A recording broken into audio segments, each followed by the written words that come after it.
पिंपरी चिंचवड महानगरपालिकेचं अतिक्रमण विभागाचं पथक जे आहे ते सांगवीमध्ये एका ठिकाणी अनधिकृत बांधकाम जे आहे ते पाडण्यासाठी आलं होतं।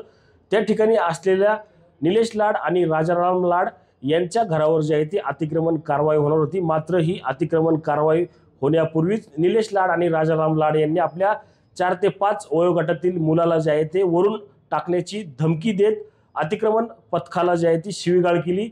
याच संदर्भात राजाराम लाड असेल किंवा निलेश लाड या दोघांवरही सांगवी पोलीस ठाण्यात गुन्हा दाखल झाला आहे। याच संदर्भात बोलण्यासाठी आपल्या सोबत सांगवी पोलीस ठाण्याचे पोलीस निरीक्षक सर आहेत। सर, काय सांगाल, काय नक्की हा गुन्हा जो आहे तो या ठिकाणी दाखल झालेला आहे? आपल्या पोलीस स्टेशनला, सांगवी पोलीस स्टेशनला महानगरपालिकेच्या अतिक्रमण विभागातील उपअभियंता श्री श्याम गर्जे यांनी फिर्याद दिली की ते अतिक्रमण विभागाच्या कारवाई करता गेले असता तेथील राजाराम लाड आणि निलेश लाड यांनी त्यांच्या सरकारी कामामध्ये व्यत्यय आणून त्यांच्या 3 वर्षाच्या मुलाला खाली फेकतो, म्हणजे तुम्ही जर आमचे घर पाडले तर मी माझ्या बाळाला खाली फेकून देईल व मी सुद्धा आत्महत्या करेल अशी धमकी देऊन शिवीगाळ करून त्यांच्या सरकारी कामामध्ये व्यत्यय आणला।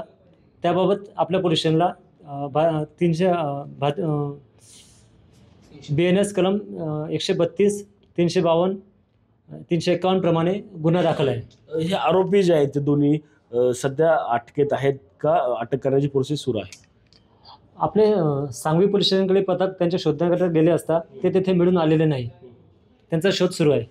नक्कीच आपण पाहिलं तर धक्कादायक व्हिडिओ जो आहे तो या ठिकाणी समोर आल्यानंतर सांगवी पोलीस स्थानकात महानगरपालिकेच्या अधिकाऱ्यांकडून जो आहे तो गुन्हा या ठिकाणी दाखल करण्यात आला आहे। दोन्ही आरोपींचा शोध जे आहे आता सांगवी पोलीस या ठिकाणी घेताना आपल्याला एकूणच पाहायला मिळत आहे।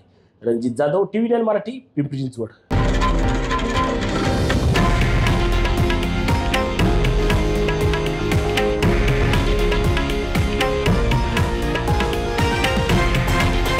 हे आहे देशातील नंबर 1 न्यूज नेटवर्क आणि आपण पाहत आहात TV9 मराठी, एकमेव।